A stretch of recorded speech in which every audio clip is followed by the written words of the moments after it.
সকাল সবাইকে। আজকে রান্না হচ্ছে পাবদা মাছ। এই পাবদা মাছ দিয়ে কালো জিরে দিয়ে মা একটা সিম্পল আর খুব তাড়াতাড়ি একটা রেসিপি মানে কুক করে ফেলতে পারবে তোমরা, কিন্তু খেতে দারুণ লাগে। ঠিক আছে, অনেকেই হয়তো তোমরা খেয়েছো, যারা খাওনি তাদের জন্য স্পেশালি। চলো তোমাদের দেখাই কিভাবে মা এগুলো বানায়। ঠিক আছে, ধুয়ে ফেলার পরে এবারে এটাকে হলুদ আর নুন দিয়ে মেখেছো না? হলুদ নুন দিয়ে মেখেছে, যেমন মাছ ভাজি আর কি। এবার হালকা করে ভেজে নিতে হবে মাছটাকে, তাই তো? বাহ।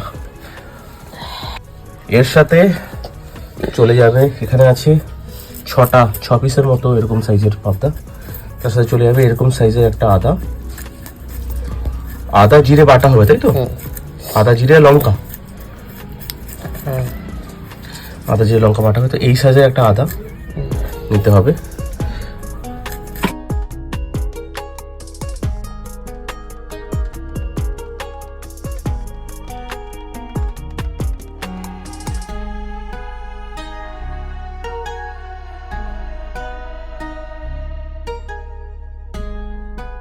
যে টুকরো করে আদাটা নেওয়া হয়েছে, আর গোটা জিরে, আর কি যাবে সাথে? কাঁচা লঙ্কা। কাঁচা লঙ্কা গোটা দেবে না বাটবে? বাটবো না, চিড়ে দেবে। সুন্দরভাবে পেস্ট করে নিয়ে একটা টমেটো নিয়ে নেওয়া হবে। টমেটোটাকে ছোট ছোট করে তোমরা কেটে নিও, এভাবে যেমন মা কেটেছে।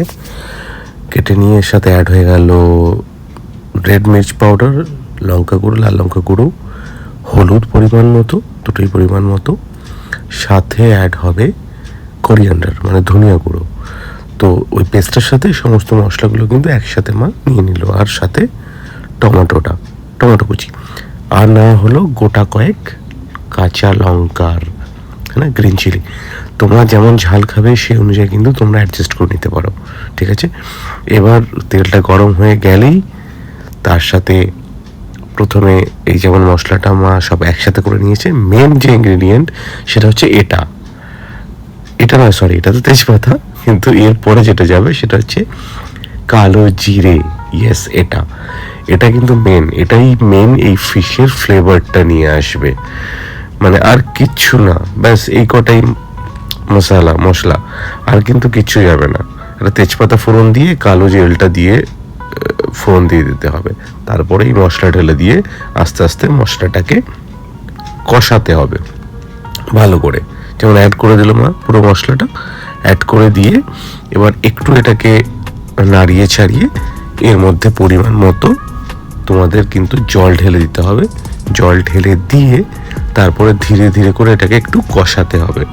যেমন দেখো, এই যে মা ভালো করে নাড়িয়ে চাড়িয়ে কষিয়ে নিচ্ছে, একটু জল ঢেলে দিয়েছে, কষিয়ে নিতে হবে। আর পরিমাণ মতো নুন, বা আমি তো ভুলেই গেছিলাম সল্ট, এটা তো অ্যাড করতেই হবে। প্রতিটা খাবারের মেন রাজাইনি, যেই ফুটে আসবে তারপরে কিন্তু ধীরে ধীরে করে প্রতিটা মাছ একটা একটা করে এর মধ্যে ছেড়ে দিতে হবে।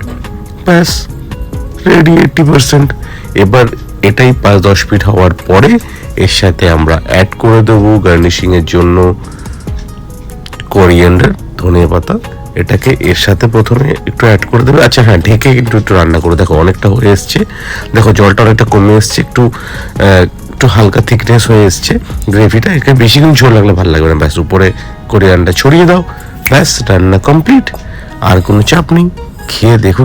আর আমাদের বলো কেমন লাগলো। এই শাক ছিল, মাছ ছিল, আর ডাল ছিল আজকে। যাই হোক, ভালো লাগলো লাইক, শেয়ার অ্যান্ড